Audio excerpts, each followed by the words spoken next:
Bonjour tout le monde. Mon nom est Marie-Ève Rioux-Pelletier. Je suis agente de développement au service aux collectivités de l'UQAM et je suis aussi coordonnatrice du protocole UQAM CSN CSQ FTQ. Donc, j'ai le plaisir d'introduire ce webinaire qui porte sur un projet qui aborde les enjeux de la qualité des services de garde en milieu scolaire. C'est un projet qui a été rendu possible grâce au protocole UQAM CSN CSQ FTQ. En bref, c'est une entente de collaboration entre l'UQAM et les trois grandes centrales syndicales. C'est une entente, c'est vraiment particulier, ça fait depuis plus de 40 ans qu'elle existe et elle a permis de mener de nombreux projets de recherche, de formation, de transfert, de diffusion des connaissances. Ces projets-là, ils prennent forme à la demande des besoins des milieux syndicaux et se réalisent en partenariat avec des professeurs de l'UQAM. Donc, sans plus tarder, je vais laisser la parole aux partenaires syndicaux du projet pour une mise en contexte du webinaire. Alors, Wilfrid, je te laisse la parole. Merci beaucoup, Marie-Ève. Bonsoir à tout le monde. Vraiment, c'est impressionnant ce soir d'être, d'abord, on est en compétition avec le beau temps, il faut le dire, mais c'est très appréciable d'avoir une participation aussi importante. Quand on a commencé ce projet de webinaire, on se disait que si on atteignait 30 à 50 personnes, ce serait déjà un beau succès. On est actuellement 160. Peut-être que d'autres personnes vont se joindre à nous. Donc, on espère que vous trouverez des réponses ou en tout cas des éléments de réflexion pertinents pour vos milieux. Ce sont principalement des personnes issues des milieux des services de garde en milieu scolaire, justement, qui se sont inscrites à cette activité-là. Donc, on souhaite qu'elle soit la plus probante et pertinente pour vous, pour laisser aussi l'espace de discussion, alimenter nos réflexions pour l'avenir. Donc, merci d'être là. On est en semaine des services de garde au milieu scolaire, donc je vous en souhaite une très bonne semaine. C'est un milieu qui est trop peu connu, discuté, valorisé. C'est quelque chose qu'on entend souvent. Donc, on trouvait important de pouvoir faire une activité dans ce cadre-là et de vous partager un petit peu l'état des réflexions qui se mènent actuellement au sein des trois centrales syndicales qui sont représentées dans ce milieu-là, mais aussi l'état de la recherche. C'est ce qu'on va faire un peu ce soir. Donc, Wilfrid Cordeau, je suis conseiller au service de la recherche à la FTQ. J'ai travaillé sur ce dossier-là avec mes collègues, donc Véronique Brouillette de la CSQ et Anne Thibault-Belrose de la CSN, qui auront la chance aussi de prendre la parole dans quelques minutes pour vous présenter quelques éléments avant de lancer les discussions, en fait, avant de lancer les présentations sur la recherche que nous a produite l'équipe de Nathalie Bigra. Donc, dans quelques instants, on pourra regarder ça ensemble. Alors, ce qu'on va faire ce soir, essentiellement, un déroulement assez simple. On s'est donné un quart d'une heure et demie. On verra si le temps doit déborder un peu, mais à tout le moins, ce qu'on veut pouvoir faire, c'est un bref rappel historique du développement de ce dossier-là. Donc, le développement des services de garde scolaire dans les 20 dernières années. Pourquoi essentiellement? Parce que, vous le verrez, il y a eu des modifications réglementaires qui ont été apportées par le gouvernement récemment. Donc, on trouvait important de revoir l'historique de ce dossier-là très brièvement pour aussi nous amener à l'état de la recherche qui a été fait par l'équipe de Nathalie Bigra qui va être présentée tout à l'heure. Donc, identifier un petit peu les facteurs là, qui conditionnent la qualité éducative des services de garde à travers essentiellement une recension des écrits dans la littérature scientifique. Donc, c'est quand même intéressant parce que ça a été très peu fait jusqu'à présent. Donc, c'est déjà en soi un pas qui est important qui franchit ce soir. Et tout ça pour nous amener à avoir un échange sur les enjeux, perspectives d'amélioration de ce milieu-là. Qu'est-ce qui doit être mis en avant ou mis en œuvre pour améliorer les conditions de travail notamment, mais les conditions éducatives également de ces services-là au bénéfice des enfants, évidemment. Quelques rappels historiques récents, je les survolerai à gros traits. Il faut savoir que les documents qui vont vous être présentés ce soir, notamment les diaporamas, en fait, PowerPoint, comme on appelle si bien, ainsi que différents documents qui vont être nommés au fil des discussions, notamment les mémoires qui ont été produits par les centrales syndicales, vont pouvoir être rendu disponible plus tard. C'est pour ça, c'est pour cette raison-là que je ne m'attarderai pas davantage sur les diapos elles-mêmes. On va les survoler à gros traits. Mais ce qu'on voulait amener ici, c'était l'idée que le service de garde en milieu scolaire qu'on connaît aujourd'hui, en fait, il découle essentiellement des travaux qui ont été menés à la suite des États généraux en 1996 sur l'éducation et la politique familiale, où le gouvernement, la société québécoise a mis beaucoup l'emphase sur le développement de la petite enfance. Et à cette époque-là, les services de garde en milieu scolaire étaient régis par le même ministère. Donc, il y a eu un travail qui a été fait de fond pour ramener en fait la gestion de ces services-là et leur développement sous l'égide du ministère de l'Éducation, mise en place d'un règlement spécifique pour les encadrer. On a aussi transposé à ce milieu-là l'accessibilité par des places à 5 par jour, comme c'était le cas dans les CPE notamment, et tout ça sous l'encadrement de la loi de l'instruction publique. On a vu à cette époque-là un changement important. Donc, on envoyait le message que les services de garde en milieu scolaire n'étaient pas que du gardiennage, mais devaient avoir une vocation éducative parce qu'ils contribuaient à la mission éducative de l'école. Ça a amené aussi à une transformation dans les plans de classification en 1999 en faisant ce qui était anciennement des préposés finalement pour devenir véritablement la profession d'éducateur, d'éducatrice dans les milieux. Comme on a donné un coup de barre à cette époque-là, on a reconnu l'importance de ces services-là pour la conciliation travail-famille. On a assisté en quelques années une explosion de la fréquentation. C'était rendu plus accessible, c'était rendu également mieux, plus stimulé par le gouvernement. On souhaitait la mise en place de ces services-là, notamment dans la loi de l'instruction publique, pour que les commissions scolaires les mettent en place à la demande des parents. Donc, ça a eu lieu de façon très prononcée en l'espace de quelques années, ce qui fait en sorte qu'en 2001, le vérificateur général est revenu sur le développement récent de ce service-là pour constater que finalement, le chaos qui avait été généré jusqu'à un certain point, la rapidité des changements d'implantation, ont fait en sorte qu'on ne répondait pas nécessairement pleinement à la volonté gouvernementale, à la volonté de la société québécoise d'en faire un service de nature ou de portée éducative. Donc, il y avait des enjeux à régler dès 2001 qui ont été nommés, des enjeux d'accessibilité, de santé et de sécurité pour les enfants, dans la qualité de l'environnement physique qui était offert aux enfants dans les écoles pour tenir ces services, des enjeux qui touchaient le personnel, donc des pénuries de main-d'œuvre. L'enjeu de la formation était posé à cette époque-là. On avait dû embaucher beaucoup de monde rapidement, des programmes d'activités qui devaient être davantage renforcés pour offrir des activités enrichissantes aux enfants. Des enjeux de gestion, des enjeux de soutien et d'encadrement avaient été soulevés dès 2001. En 2006, le Conseil supérieur de l'éducation est revenu sur ces éléments-là et les a amenés beaucoup plus loin en amenant l'idée que le service de garde en milieu scolaire contribue au bien commun, en fait, et participe de la mission éducative de l'école et pour son importance en matière de conciliation travail-famille, mais aussi de développement global des enfants, méritait une revalorisation importante. Il y avait des défis qui étaient soulignés par le Conseil supérieur de l'éducation à cette époque-là, qui touchaient l'organisation des lieux, qui misaient sur des ratios peut-être plus souples, sur des locaux plus adéquats, des règles plus claires. On voulait aussi intégrer le service de garde dans l'école pour qu'ils participent à la communauté éducative, que ce ne soit pas simplement un service connexe ou annexe, mais qu'il soit partie prenante des opérations et je dirais de la mission éducative, l'encadrement éducatif des enfants dans une perspective de développement global des enfants.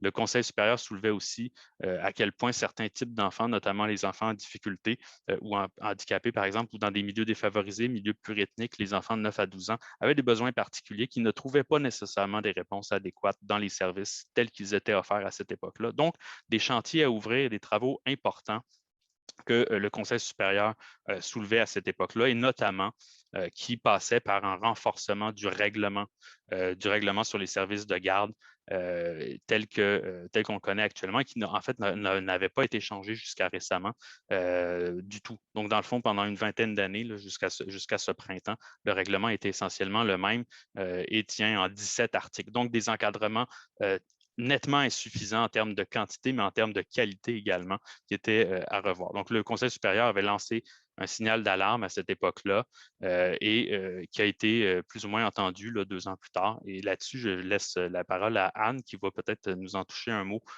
beaucoup mieux que je le ferai. Je vais essayer. Oui, le Conseil supérieur de l'éducation avait fait plusieurs recommandations pour améliorer à la fois le service aux élèves, le financement des services de garde à la hauteur des besoins, les conditions de travail aussi, mais c'était quand même des grandes recommandations. Donc, pour pouvoir arrimer, pouvoir articuler ces recommandations-là, le ministère avait mis sur pied un groupe de travail en 2007 pour voir comment, ça serait quoi les premières étapes à faire et tout ça. Sur ce grand groupe de travail-là, il y avait, entre autres, les centrales syndicales, mais il y avait aussi les commissions scolaires, les directions d'école, les groupes de parents et d'autres organisations. Et il y avait eu un rapport qui avait été rédigé et qui avait été communiqué au ministère. Entre autres, le comité disait, c'est beau de réfléchir au financement, mais il faudrait vraiment faire une étude de c'est quoi les problèmes, c'est quoi l'évaluation de la nécessité des besoins en financement. Il y avait aussi d'autres choses, là, comme inclure les services de garde dans le projet éducatif de l'école et d'autres recommandations. Une fois que le rapport a été déposé, le rapport est resté lettre morte, donc on n'a plus eu de nouvelles de la part du ministère par rapport à ce rapport-là. Donc, chacune de nos organisations, on est allé de notre côté pour demander des relances, pour essayer d'effectuer des travaux pour améliorer les services de garde, pour améliorer le financement, les conditions de travail, évidemment, en négociation. On fait des demandes pour améliorer le service, mais il n'y avait pas il ne semblait pas avoir de volonté de la part du ministère de réfléchir aux propositions qui avaient été faites par le Conseil supérieur de l'éducation. Donc, au printemps 2021, au printemps passé, on a été agréablement surpris d'être invités, les différents partenaires de l'éducation, à venir réfléchir avec le ministère de l'Éducation sur le règlement sur les services de garde en milieu scolaire. Donc, le ministère avait annoncé que tout était sur la table, qu'il fallait réfléchir à nouveau sur les services de garde. Donc, il y a eu quelques rencontres, 4-5 rencontres avec les partenaires de l'éducation, les centrales syndicales et le ministère, où ils nous donnaient des propositions de modification et on réagissait. En février dernier, comme a dit Wilfrid, il y a finalement eu un dépôt de projet d'un nouveau règlement qui a été fait. Chacune des organisations a pu réagir à ce dépôt de règlement-là avec nos commentaires. Présentement, là, je ne suis pas allée aujourd'hui, mais aux dernières nouvelles, le règlement n'était toujours pas publié. Donc, on ne sait pas s'ils vont écouter nos demandes de modification encore parce que c'est pas encore public, ce nouveau règlement-là, mais je suppose que ça va l'être d'ici le mois de juin parce qu'ils nous ont annoncé qu'ils voulaient que certains nouveaux règlements soient déjà effectifs pour l'année prochaine. Mais déjà, même si on n'a pas le règlement final, la proposition de règlement que le ministère a faite, il y avait entre autres une proposition de rendre obligatoire un programme d'activité dans chacun des services de garde. La plupart des services de garde en ont déjà un, mais il reste que le nouveau règlement ne définirait pas le programme d'activité. Sur les locaux, le nouveau règlement spécifie qu'il faudrait des locaux en nombre suffisant pour les besoins du service de garde, sécuritaire, adaptés aux besoins des élèves. Donc, ça, c'est quand même un gain, mais on peut toujours se questionner comment on va trouver ces locaux-là en nombre suffisant. Le règlement propose qu'il y ait un partage de locaux qui se fasse davantage avec les classes. Voilà. Les directions d'école seraient maintenant nommées vraiment plus clairement comme responsables de l'application des normes et l'application du règlement. Donc, les directions d'école deviendraient vraiment responsables du service de garde. Il y a l'ajout aux règles de fonctionnement, donc il y a différentes modifications aux règles de fonctionnement qui devraient communiquer davantage aux parents, puis il y a différentes petites autres modifications. À la formation de sécurité, il devra avoir une section sur les réactions allergiques.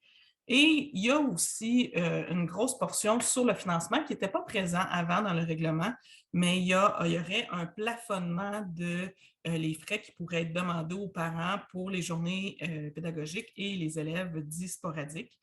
Voilà.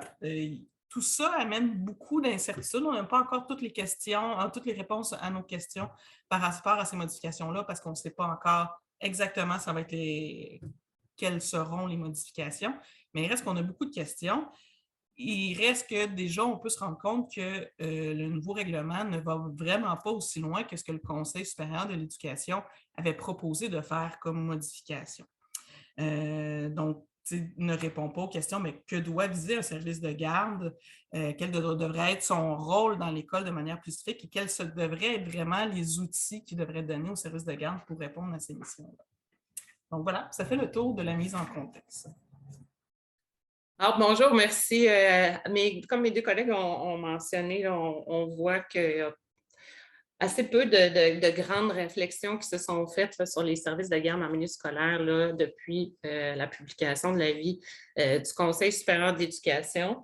Alors, c'est pour ça que les 3 centrales syndicales se sont tournées vers le service aux collectivités de l'UQAM. Comme Marie-Ève l'a mentionné, c'est un protocole qui existe depuis 40 ans et où on trouvait intéressant aussi la collaboration entre les chercheurs d'une part et les gens du terrain, donc faire un dialogue entre la réalité du terrain et la recherche pour pouvoir aller plus loin. Donc, c'est pour ça qu'on a fait appel, en fait, le service aux collectivités a fait appel à l'équipe de Nathalie Bigra, qui est très, très bien connue dans le secteur des services de garde éducatifs à l'enfance. Et je vais tout de suite vous présenter son équipe. Donc, le projet est dirigé par Nathalie Bigra et 2 de ses étudiantes qui sont au doctorat. Donc, Nathalie Bigra est titulaire au département didactique de l'UQAM depuis 20 ans, directrice de l'équipe de recherche qualité des contextes éducatifs de la petite enfance depuis 2009 et docteur en psychologie de la petite enfance.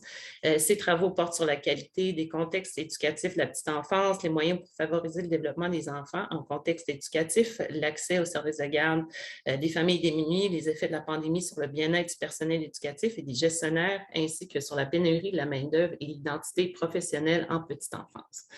Donc là, c'est une première pour elle de travailler sur le service de garde en milieu scolaire, mais il y a quand même des liens avec ses travaux antérieurs où elle a acquis une grande expertise sur la qualité du service de garde.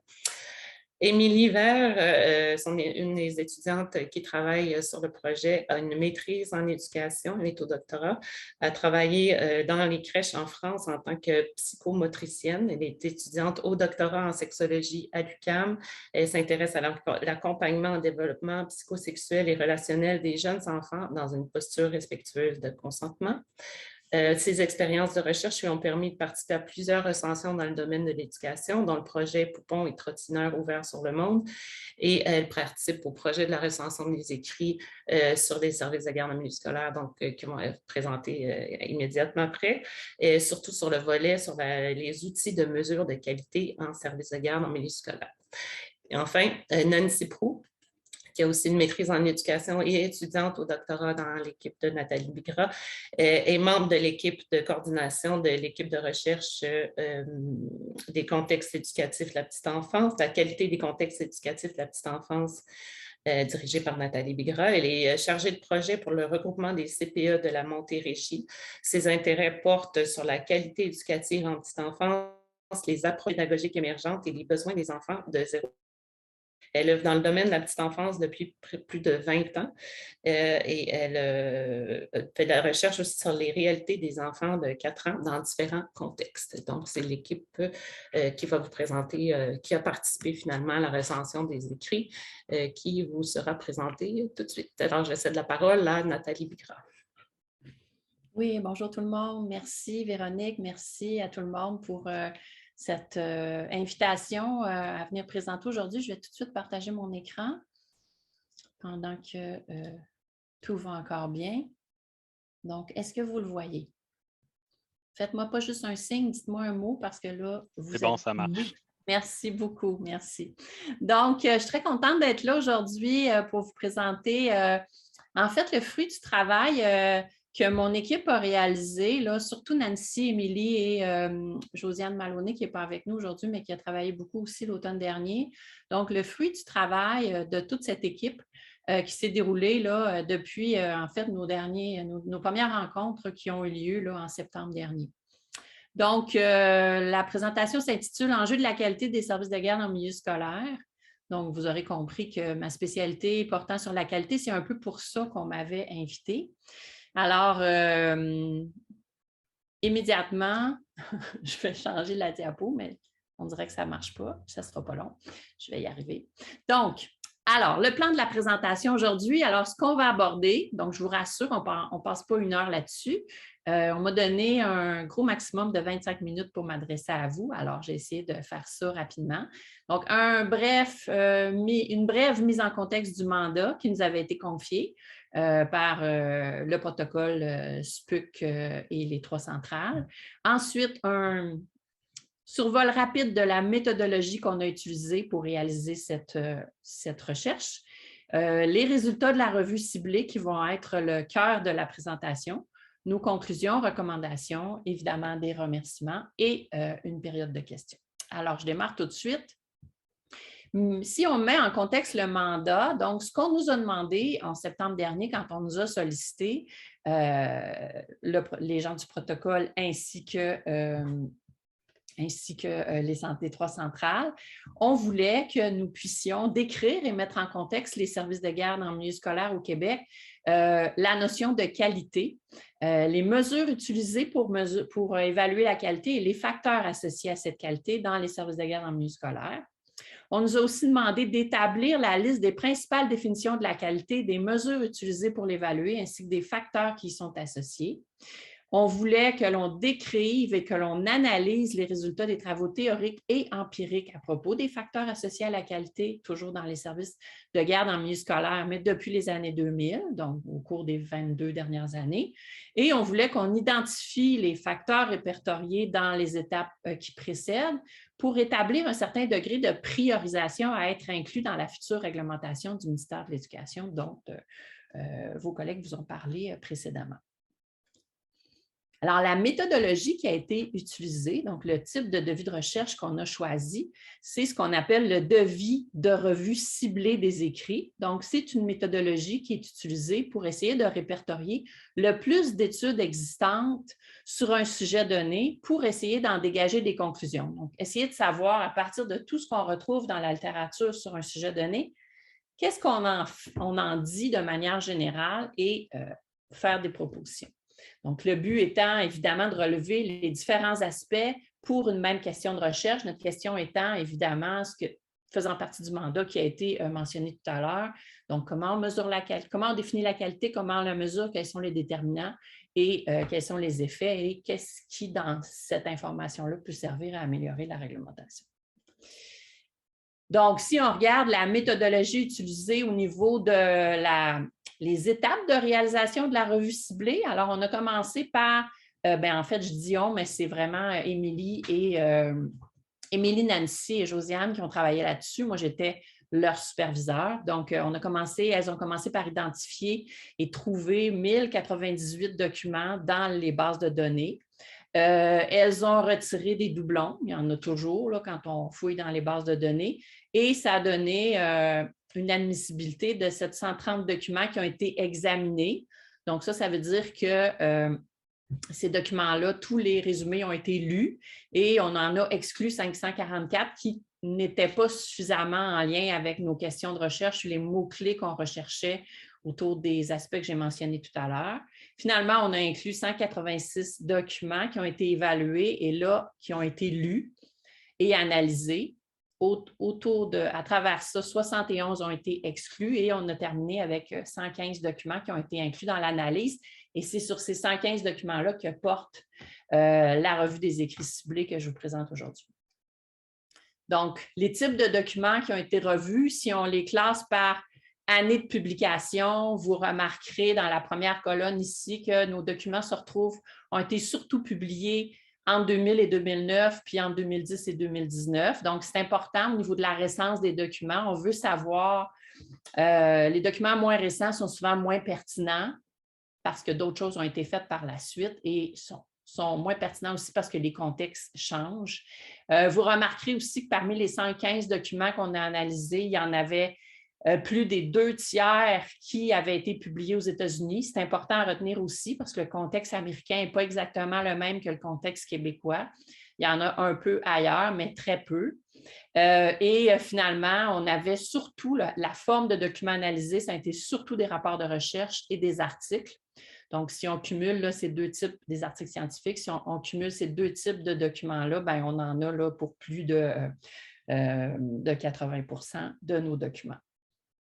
Pour le type de document, ben, c'était bien réparti entre les documents empiriques, théoriques et les autres types de documents.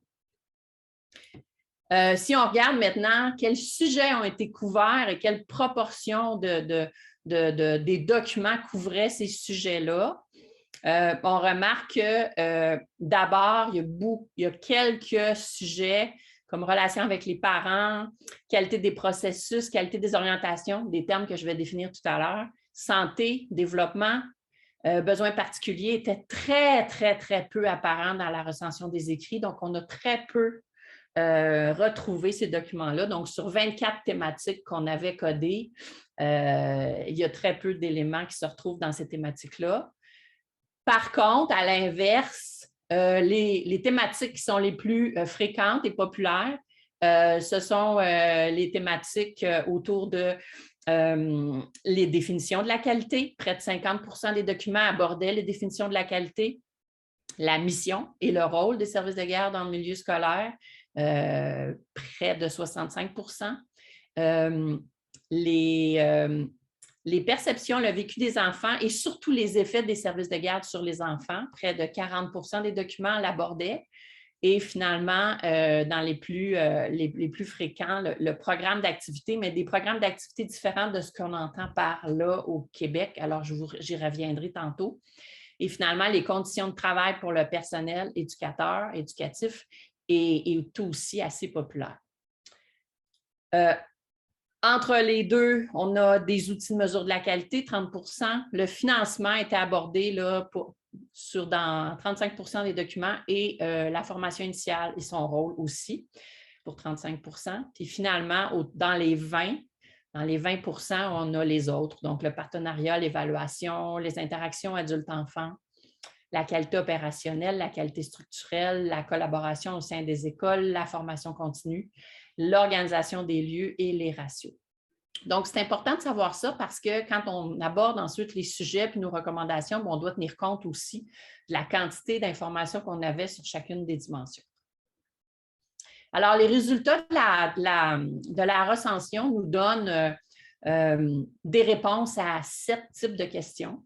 Donc, on a abordé dans notre recension, on a fait une synthèse de l'information, on a abordé dans notre recension les rôles et missions des services de garde dans le milieu scolaire qui apparaissent dans la recension, les effets de la fréquentation des services de garde dans le milieu scolaire, comment on définit la qualité dans les services de garde dans le milieu scolaire, pourquoi la qualité est importante dans ces milieux-là, comment on l'évalue, cette qualité-là, quels sont les déterminants de la qualité et comment soutenir la qualité dans les services de garde dans le milieu scolaire.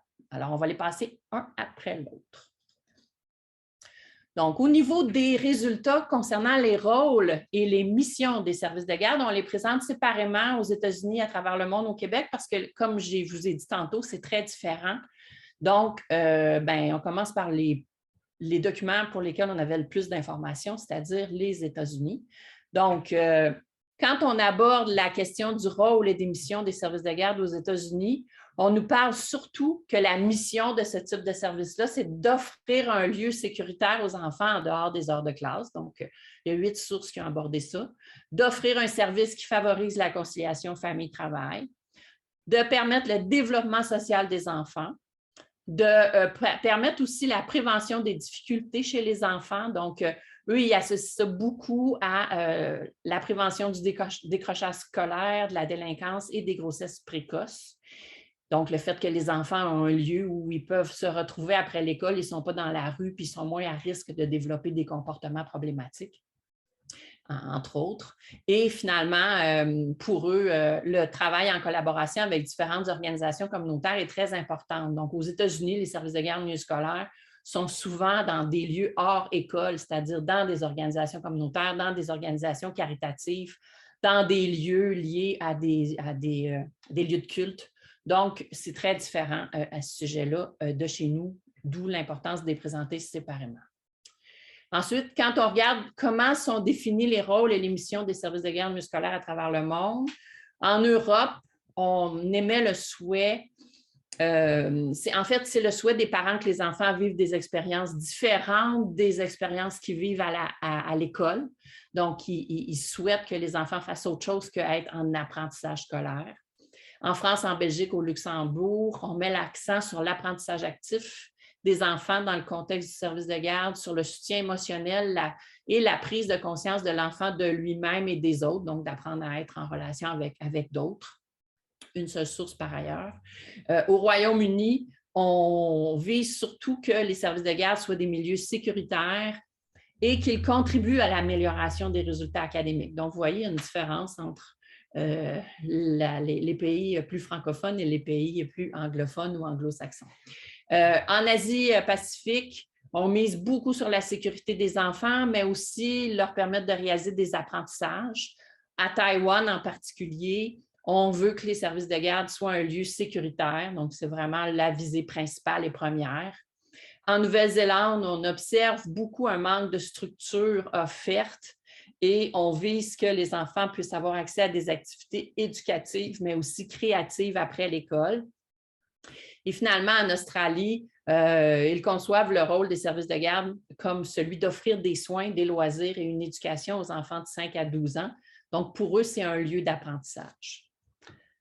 Donc, différents pays, différents rôles, différentes conceptions des rôles. Au Québec, maintenant, qu'on a séparé, je souligne d'ailleurs qu'on n'a que 4 références qui ont été analysées, qu'on a trouvées, qui avaient été publiées sur les services de garde au Québec concernant cette entrée-là dans notre recension des écrits. Donc, on aborde dans les documents qu'on a consultés l'importance, le rôle de conciliation travail-famille, l'offre de soutien aux devoirs, l'importance d'un lieu sécuritaire, l'importance de pouvoir confier les enfants à des personnes de confiance, responsables et compétentes, la mission de favoriser le développement des enfants qui fréquentent les services aussi, de préparer les enfants à vivre en société, donc on a des liens à faire avec les missions précédentes, la visée éducative, mais aussi de loisirs pour les enfants, et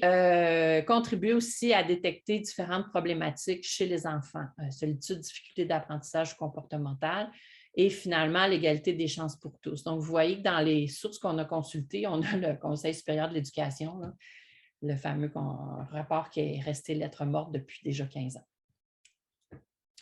Si on poursuit avec les effets de la fréquentation des services de garde en milieu scolaire sur les enfants, donc aux États-Unis et ensuite à travers le monde et au Québec. Pour les États-Unis, ce qu'on a trouvé, c'est que le fait de fréquenter les services de garde en milieu scolaire, ça favoriserait de saines habitudes de vie. Ils misent beaucoup là-dessus d'ailleurs, saines habitudes de vie, prévention de l'obésité, bonne alimentation, etc.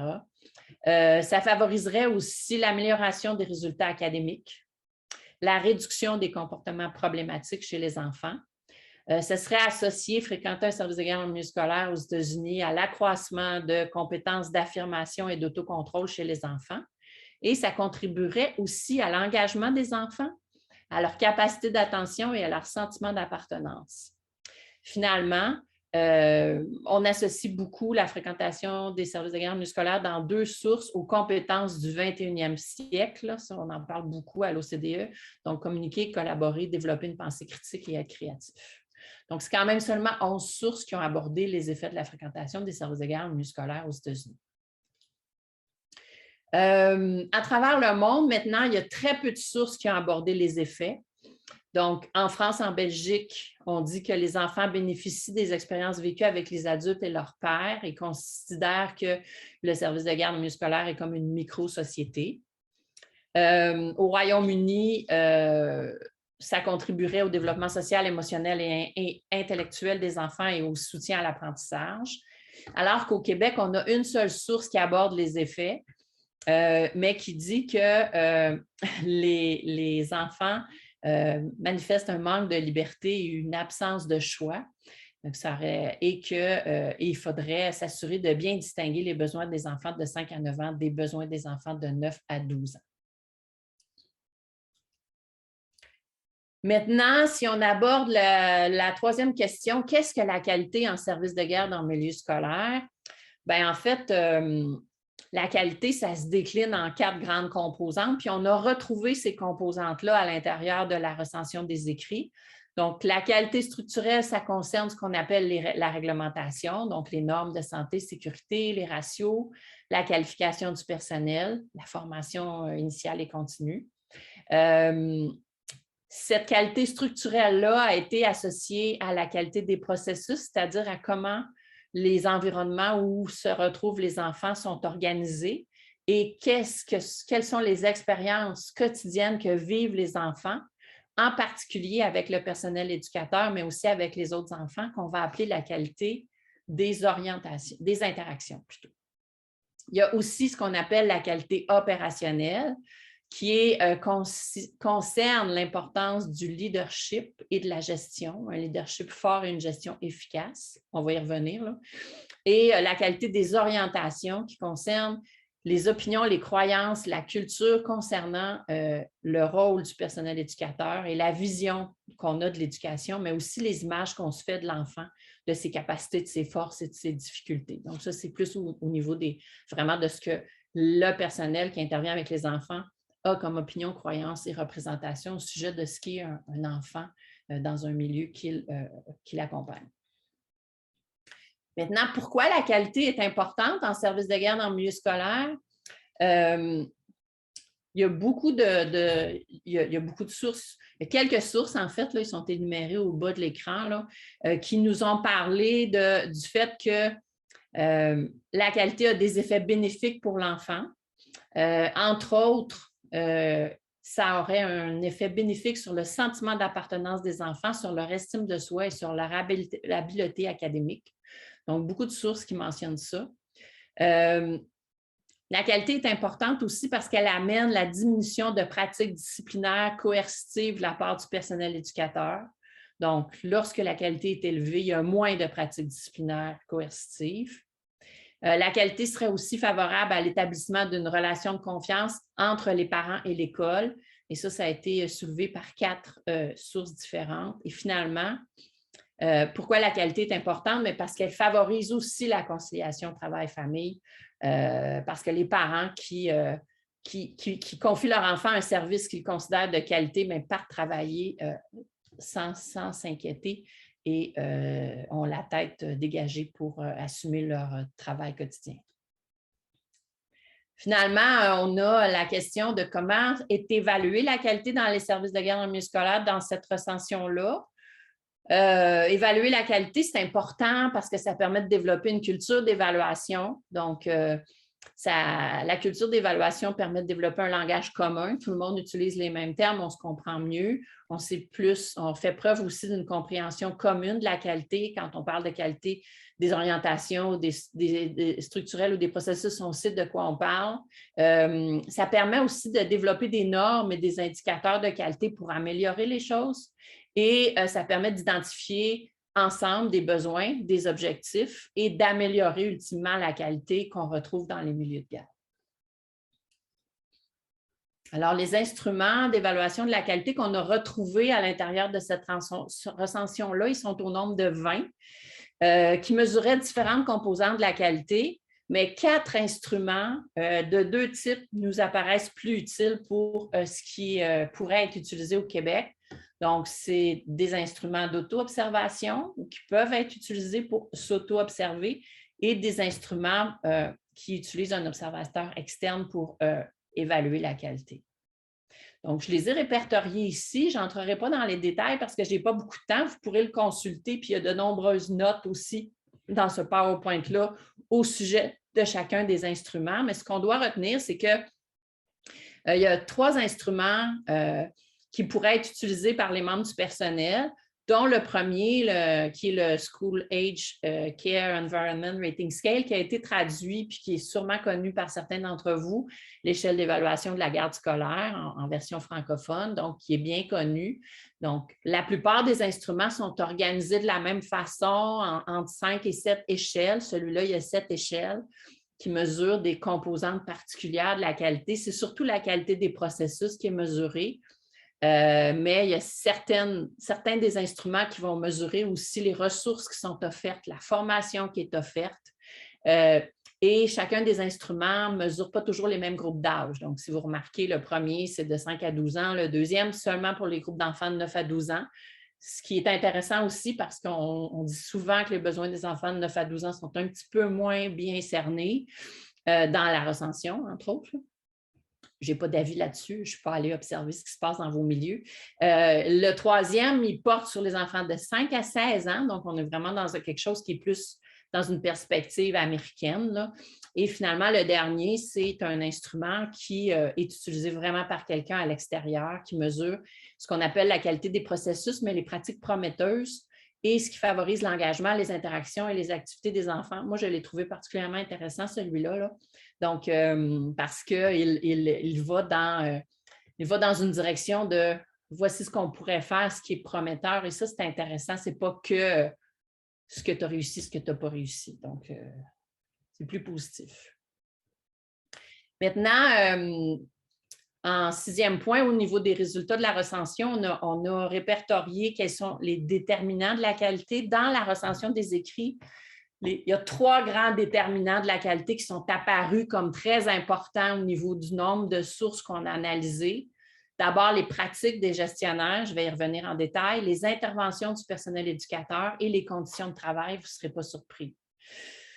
Donc, si on regarde les pratiques des gestionnaires, on remarque que le gestionnaire étant la coordonnatrice ou le coordonnateur du service de garde, là. Donc,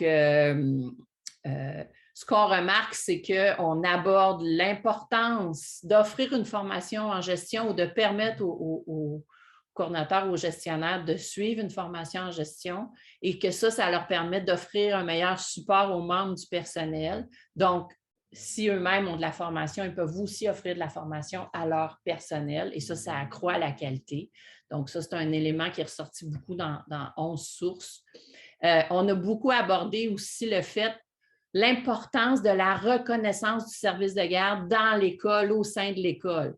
Donc, lorsque ce service de garde-là est reconnu, ça teinte beaucoup le point de vue de l'ensemble du personnel de l'école et ça favorise la collaboration sur laquelle je vais revenir tantôt. On a vu aussi une étude qui nous a dit que c'était important d'établir des stratégies pour atteindre des objectifs, donc en lien avec le développement d'une culture d'évaluation pour améliorer les choses, se donner des objectifs à atteindre pour améliorer l'offre de services. Et il y a aussi des 4 sources qui ont abordé l'importance que les gestionnaires aient des compétences fines en communication parce que les gestionnaires sont amenés à collaborer avec tout le monde au sein de l'école et au sein du service de garde. Ils doivent établir ces liens-là avec des compétences en communication, c'est plus facilitant, puis ça les aide aussi à mettre en place des stratégies de résolution de conflits qui, évidemment, au sein d'une grosse institution comme celle-là, sont régulières là, et c'est normal.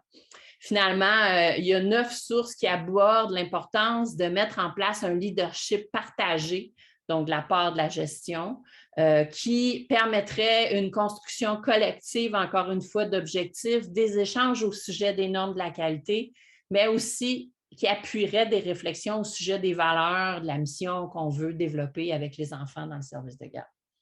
Et ça, c'est ce qu'on a trouvé au niveau du rôle des gestionnaires. Au niveau du rôle du personnel éducateur, on a trouvé quelques sources qui nous ont souligné l'importance de prendre le temps de réfléchir aux valeurs communes, d'échanger au sujet des attentes et des besoins des enfants et des parents. Ça serait associé à une qualité, à une offre de qualité plus élevée. Donc, lorsque les gens réfléchissent ensemble, se questionnent ensemble, ils peuvent offrir de meilleurs services, trouver des solutions aussi. On a retrouvé 7 sources qui ont parlé de l'importance d'établir des relations positives entre les enseignants et le personnel éducateur. Donc, on revient avec l'importance de la relation entre l'école et le service de garde. On l'avait au niveau de la gestion. Donc, ça favorise un climat de travail positif qui accroîtrait l'engagement et aussi la satisfaction du personnel du service de garde en milieu scolaire. Donc, c'est particulièrement important. On va y revenir tantôt dans nos recommandations. Et on a retrouvé aussi des sources qui nous ont parlé de l'importance d'offrir des formations pour accroître les connaissances et les compétences du personnel éducateur. Donc, ça permettrait de mettre en place des interventions favorables au développement de l'enfant. Finalement, le troisième déterminant de la qualité, bien, vous ne serez pas surpris, c'est les conditions de travail. Donc, d'abord, le fait d'avoir une réglementation exigeante et des attentes de qualité élevées envers les services de garde, ça favoriserait la mise en place de normes, d'objectifs et d'exigences professionnelles. Et ça, c'est associé à une qualité plus élevée. Et aussi, des exigences en termes de formation offerte au personnel, ça c'est aussi associé à une qualité plus élevée. Dans l'autre carré, bien, vous retrouvez des aspects plus structurels que vous connaissez, donc l'importance d'améliorer les horaires, d'offrir des horaires prévisibles, réguliers, d'améliorer les salaires, d'offrir une permanence aux employés, de diminuer les ratios, d'avoir des ressources financières plus grandes et des ressources matérielles, mais c'est aussi associé à une qualité plus élevée. Et finalement, l'offre de temps de planification rémunéré au personnel éducateur des services de garde, c'est aussi associé à une qualité plus élevée.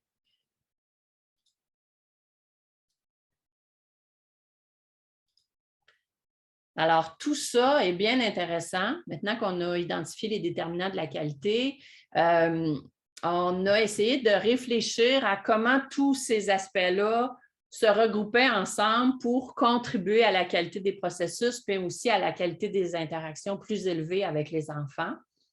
Alors, on a tenté un petit modèle pour illustrer cela. Alors, ce qu'on voit d'abord, c'est que la qualité structurelle est particulièrement importante pour contribuer à la qualité des processus. Donc, on entre dans la machine, la qualité des structurelle en premier, parce que c'est sur celle-là qu'on a trouvé le plus de sources.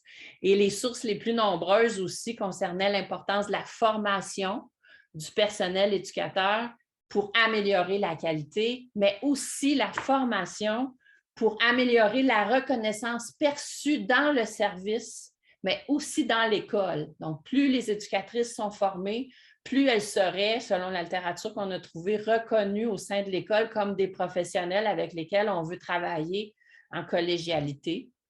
Une autre composante de la qualité structurelle qui ressort énormément, c'est l'importance des conditions de travail.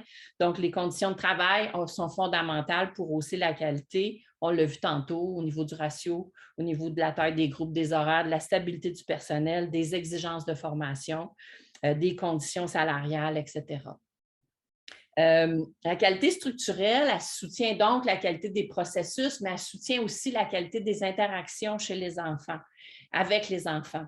Donc, on note que cette formation-là, ces conditions de travail-là soutiennent encore plus, quand on regarde certaines études, des bonnes interactions entre les enfants et les adultes, donc permettent aux éducatrices, quand le ratio est plus faible, d'avoir plus de temps à consacrer à chacun des enfants, permettent aux éducatrices, lorsqu'elles ont un horaire stable, de développer des relations stables avec les enfants, de mieux les suivre, de mieux les comprendre, de mieux les encadrer, d'avoir des relations d'attachement plus fortes, etc. Une fois qu'on a parlé de la qualité structurelle, l'autre élément de la qualité qui revient aussi de manière importante, mais avec moins de force, moins de sources, c'est la qualité des orientations. Donc, on voulait mettre l'accent sur ce qu'on a vu dans la recension qui concerne beaucoup l'importance de réfléchir collectivement sur les valeurs, les croyances au sujet du rôle des services de garde en équipe. Donc, on a noté que dans les études où on faisait ce genre de réflexion commune au sein du service de garde, ça semblait être associé à une meilleure qualité. Ça semble être une voie importante à améliorer si c'est possible de se donner du temps pour ça. Et finalement, la qualité opérationnelle, on met l'accent au niveau de la qualité opérationnelle sur tout ce qui concerne évidemment la gestion, là, mais aussi la gestion qui est organisée, qui est mise en place, qui est offerte par les gestionnaires, les coordonnateurs, mais aussi par les directions d'école. Donc, ce qu'on dit au niveau de la qualité opérationnelle, c'est que lorsqu'elle est elle est forte, cette qualité-là. Ça favorise beaucoup la collaboration entre les éducatrices et les enseignantes. Puis la collaboration entre les éducatrices et les enseignantes, ce n'est pas toujours simple et facile, mais comment on la définit dans les écrits qu'on a consultés? C'est lorsque les gens sont capables de partager des ressources pour mettre en place des activités qui soutiennent le bien-être des enfants. C'est aussi lorsqu'il y a une communication régulière entre les enseignantes et les éducatrices au sujet des enfants. Lorsque cette communication-là vise d'établir des objectifs communs au sujet des enfants, mais ça favoriserait la réussite des enfants. La communication, la collaboration éducatrice-enseignante serait particulièrement importante parce qu'elle permet d'observer des résultats positifs sur la mise en place des objectifs qu'on se donne. Donc, le fait de communiquer entre eux et entre elles ou ensemble permet d'observer les résultats auprès des élèves, mais aussi les résultats des stratégies d'apprentissage qu'on a mis en place. Mais ça contribue aussi au développement des enfants et à leur réussite académique, ce travail collaboratif-là. Mais ça contribue aussi de manière importante à soutenir l'identité professionnelle du personnel éducateur. C'est-à-dire que lorsqu'il y a cette collaboration-là, le personnel éducateur se sent plus valorisé, se sent plus important au sein de l'école. Il l'est, mais ça le favorise davantage. Et ça permet de favoriser aussi le professionnalisme des services de garde en milieu scolaire au sein des écoles. Et tout ça, ça réduirait le stress chez le personnel éducatif et ça augmenterait leur sentiment de compétence. Donc, on ne saurait trop insister sur l'importance de la qualité opérationnelle pour favoriser la collaboration éducatrice-enseignante. Et ça, bien évidemment, c'est le rôle du personnel de gestion, mais aussi des directions d'école. Sûrement que vous allez avoir beaucoup de choses à nous dire par rapport à ça, j'en suis certaine. Alors, en conclusion, qu'est-ce qu'on retient de cette recension des écrits-là? Comment on veut terminer ça? Bien, compte tenu du fait qu'il y avait très peu de documents qui concernaient les services de garde éducatifs québécois qui ont été recensés, sur les 115, je vous rappelle qu'on n'en a trouvé que 4. Compte tenu aussi que 72 % des études recensées ont été réalisées aux États-Unis. Compte tenu que les études recensées sont quand même assez anciennes, 61 % ont été publiées avant 2010, et compte tenu que ces études-là sont quand même un peu moins pertinentes au contexte québécois actuel, on recommande de prioriser certains aspects pour faire suite à cette recension-là. Donc, d'abord, ce qu'on vous recommande, bien évidemment, vous faites ce que vous voulez après avec ça, c'est amorcer une démarche réflexive ensemble pour vous approprier les informations issues de ce rapport-là pour que vous puissiez aussi indiquer si les résultats qu'on a retrouvés font sens pour vous. Est-ce qu'ils sont le reflet de votre réalité, de ce que vous retrouvez dans votre milieu au quotidien sur le terrain? Puis peut-être, suite à ça, identifier collectivement ce qui est réaliste et réalisable à court et moyen terme. Et dans un deuxième temps, une fois que cette première démarche de réflexion collective aura été faite, essayer de voir comment on peut documenter la qualité des services de garde en milieu scolaire québécois, parce que ça permettrait de décrire la réalité, d'identifier les forces, les limites, des stratégies pour mieux répondre aux besoins. Donc, on pense que et évidemment revendiquer pour plus de ressources là, du côté des revendications.